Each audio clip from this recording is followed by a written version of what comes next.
मकान और धन माता पिता से मिलते हैं, परंतु समझदार पत्नी यहोवा से मिलती है। उसने उत्तर दिया, क्या तुमने नहीं पढ़ा कि जिसने उन्हें बनाया उसने आरंभ से नर और नारी बनाकर कहा कि इस कारण मनुष्य अपने माता पिता से अलग होकर अपनी पत्नी के साथ रहेगा और वे दोनों एक तन होंगे। सो वह अब दो नहीं परंतु एक तन है। इसलिए जिसे परमेश्वर ने जोड़ा है उससे मनुष्य अलग न करे। पति को अपने पत्नी के प्रति और उसी प्रकार पत्नी को भी अपने पति के प्रति अपना वैवाहिक कर्तव्य निभाना चाहिए। पत्नी का अपने शरीर पर अधिकार नहीं है, बल्कि वह इससे अपने पति को सौंप देती है। उसी प्रकार पति का अपने शरीर पर अधिकार नहीं होता, बल्कि वह उससे अपनी पत्नी को सौंप देता है। तुम एक दूसरे से अलग न रहो, परंतु केवल कुछ समय तक आपस की सम्मति से कि प्रार्थना के लिए अवकाश मिले और फिर एक साथ रहो। ऐसा न हो कि तुम्हारे असंयम के कारण शैतान तुम्हें परखे।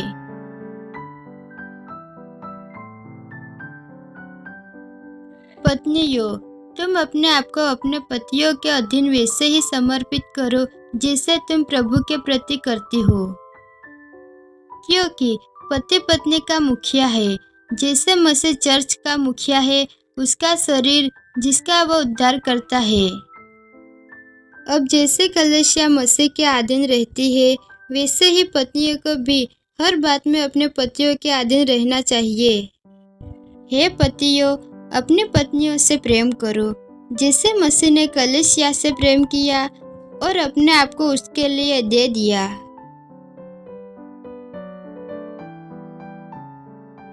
परंतु तुम में से हर एक को अपनी पत्नी से वैसा ही प्रेम करना चाहिए जैसा वो अपने आप से करता है, और पत्नी भी अपने पति का आदर करे।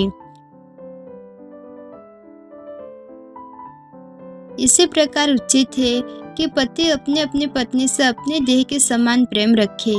जो अपनी पत्नी से प्रेम रखता है वो अपने आप से प्रेम रखता है। हे पत्नियों, जैसा प्रभु में उचित है वैसा ही अपने अपने पति के अधीन रहो। हे पतियों, अपने अपने पत्नी से प्रेम रखो और उनसे कठोरता न करो।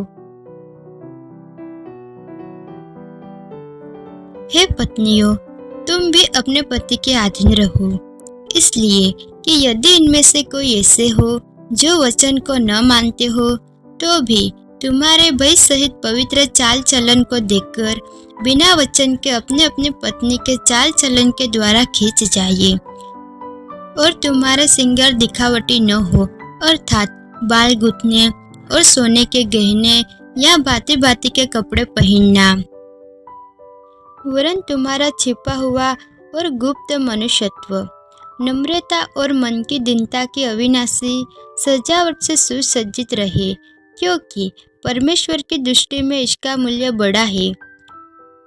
और पूर्व काल में पवित्र स्त्रियां भी जो परमेश्वर पर आशा रखती थी, अपने आप को इसी रीति से संवारती और अपने अपने पति के अधीन रहती थी, जैसे सारा इब्राहिम के आज्ञा में रहती और उससे स्वामी कहती थी।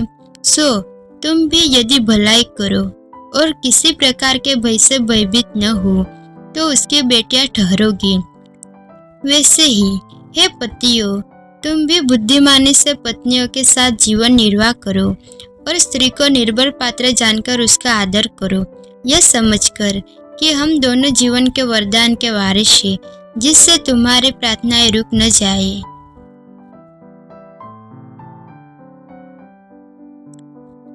जो कोई पत्नी ढूंढता है वह अच्छा पाता है और प्रभु का अनुग्रह प्राप्त करता है।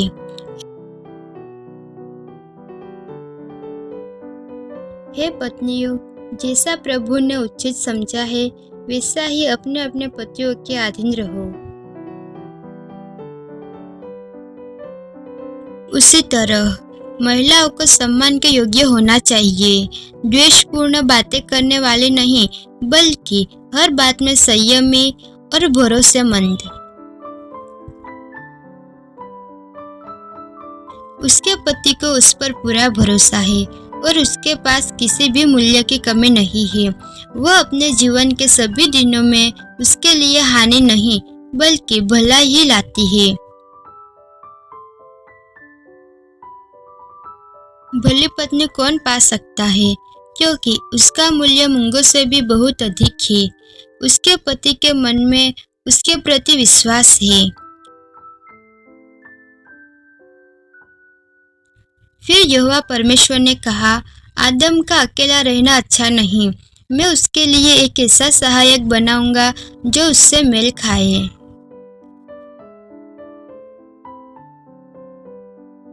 और यहोवा परमेश्वर ने उस पसली को जो उसने आदम में से निकाली थी स्त्री बना दिया और उसको आदम के पास ले आया।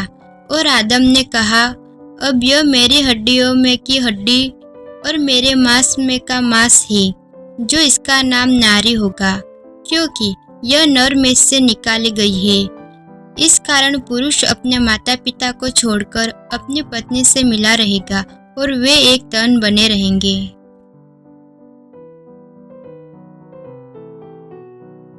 तुम सुन चुके हो कि कहा गया था कि व्यभिचार न करना, परंतु मैं तुमसे ये कहता हूँ कि जो कोई किसी स्त्री पर क्रूर दृष्टि डाले वह अपने मन में उससे व्यभिचार कर चुका।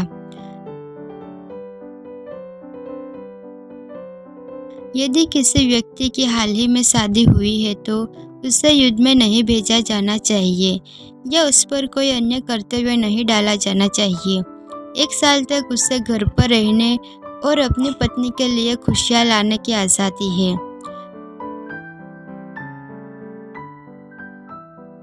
परंतु मैं तुमसे ये कहता हूँ कि जो कोई अपनी पत्नी को व्यभिचार के सिवा किसी और कारण से छोड़ दे तो वह उससे व्यभिचार करवाता है, और जो कोई उस त्यागी हुई से ब्याह करे वह व्यभिचार करता है।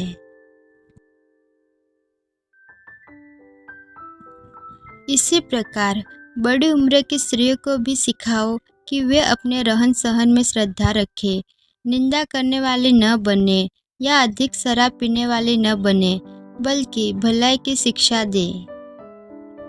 तब वे युवा महिलाओं से आग्रह कर सकती है कि वे अपने पतियों और बच्चों से प्रेम करें, आत्मसंयमी और शुद्ध रहे, घर में व्यस्त रहे, दयालु बने और अपने पतियों के अधीन रहे, ताकि कोई परमेश्वर के वचन को बदनाम न करे।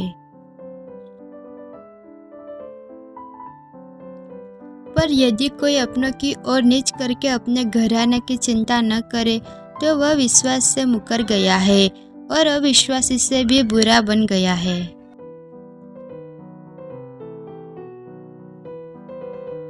सबसे बढ़कर एक दूसरे से गहरा प्रेम करो, क्योंकि प्रेम अनेक पापों को ढांप देता है।